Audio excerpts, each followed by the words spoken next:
샬롬. 오늘은 마가복음 12장 35절로 44절에 있는 본문의 말씀을 통해 두 렙돈이라고 하는 제목으로 함께 은혜를 나누길 원합니다. 예수님은 제자들에게 서기관들의 외식에 대하여 삼가라 가르치셨습니다. 서기관들은 그리스도를 다윗의 자손으로밖에 여기지 않았습니다. 한마디로 서기관들이나 유대인들이 기대한 것은 인간 메시아, 인간 그리스도였습니다. 이러한 영적인 무지는 서기관을 비롯한 종교 지도자들을 외식하는 신앙으로 만들었습니다. 그래서 38절 이하에 예수께서 가르치실 때에 이르시되 긴 옷을 입고 다니는 것과 시장에서 문안받는 것과 회당의 높은 자리와 잔치의 윗자리를 원하는 서기관들을 삼가라. 그들은 과부의 가산을 삼키며 외식으로 길게 기도하는 자니 그 받는 판결이 더욱 중하리라는 말씀처럼 하나님이 받으셔야 할 영광을 대신 가로챘습니다. 그리고 외식하는 자들에 대하여 주님의 말씀은 단호하셨습니다. 40절 말씀에 그들은 과부의 가산을 삼키며 외식으로 길게 기도하는 자니 그 받는 판결이 더욱 중하리라 하시니라. 이 말씀처럼 그 받는 판결이 더욱 중하다 말씀하십니다. 한마디로 섬김의 종으로 오신 예수님은 외식하는 서기관들과는 다르다는 말씀입니다. 외식하는 서기관들에 대하여 그 받는 판결이 더욱 중하다 말씀하신 반면에 누구를 예수님은 칭찬하셨는가? 두 렙돈의 헌금을 낸 과부를 칭찬하셨습니다. 당시 고아와 가부는 누군가의 도움이 없이는 생계를 유지하기 어려운 대표적인 대상입니다. 뿐만 아니라 과부의 두 렙돈은 당시 하루의 노동자의 품삯이 한 데나리온인데 여기 한 코란트의 가치는 한 데나리온의 68분의 1에 해당하는 보잘것없는 것입니다. 이 말은 이 과부가 극빈자라는 것을 말씀합니다. 그러나 주님은 부자의 헌금과 비교하시면서 풍족한 가운데 작은 일부를 바치는 부자에 대하여는 칭찬하지 않으시고 보잘것없지만 과부에게 있어 그 가진 생활비 전부와 같은 두 렙돈을 드린 과부에 대하여 칭찬하셨습니다.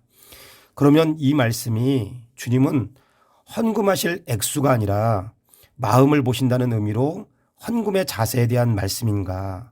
우리가 과부와 같이 금액이 많든 적든 최선을 다해 마음을 다해 헌신하고 마음을 다해 헌금하라는 말씀인가?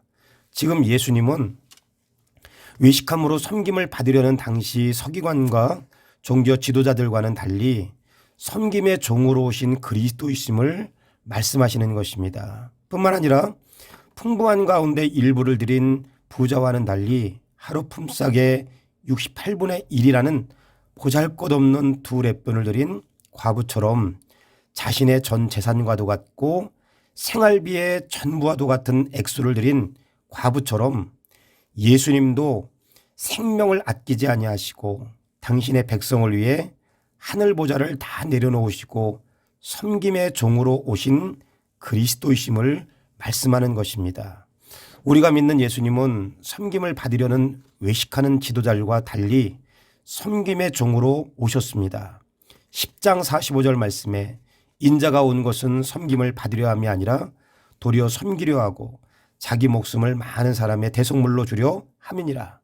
우리가 믿는 예수님은 풍부한 중에 인심 쓰듯 그 일부를 우리에게 내어주시는 분이 아니라 과부와 같이 있는 모든 것을 우리를 위해 아낌없이 내어주시는 분입니다. 그래서 성경은 이렇게 말씀하십니다.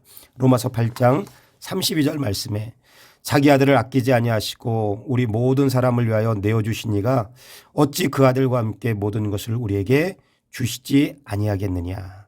마태복음 7장 11절 말씀에 너희가 악한 자라도 좋은 것으로 자식에게 줄 알거든 하물며 하늘에 계신 너희 아버지께서 구하는 자에게 좋은 것으로 주시지 않겠느냐. 오늘 하루 우리가 닮아가기 원하는 주님이 우리를 섬기기 위해 아낌없이 주셨던 것처럼 우리가 주님을 섬기는 것에 인색하지 않게 하시고 우리가 이웃을 사랑하는 일에 인색하지 않기를 소원하시기 바랍니다. 기도하겠습니다. 주님께서 아낌없이 사랑하듯 우리가 주님에 대하여 이웃에 대하여 공동체에 대하여 인색하지 않기를 원합니다. 오늘 이 하루 가운데에도 성도들의 삶을 붙들어 주시되 자영업을 하는 성도들의 삶을 하나님 축복하여 주시고 병상에 누워있는 환우들 가운데 치료의 은혜가 임하게 도와주시고 교육 가운데 하나님 은혜 베풀어 주셔서 우리 자녀들이 정상적인 교육을 받을 수 있도록 또 신앙적인 교육이 정상으로 이루어질 수 있도록 붙들어 주시고 정상적인 예배를 통해 우리 성도들이 하나님의 은혜 가운데 복된 삶을 살아갈 수 있도록 축복하여 주시옵소서. 예수님의 이름으로 기도합니다. 아멘. 샬롬. 오늘도 좋은 하루 되세요.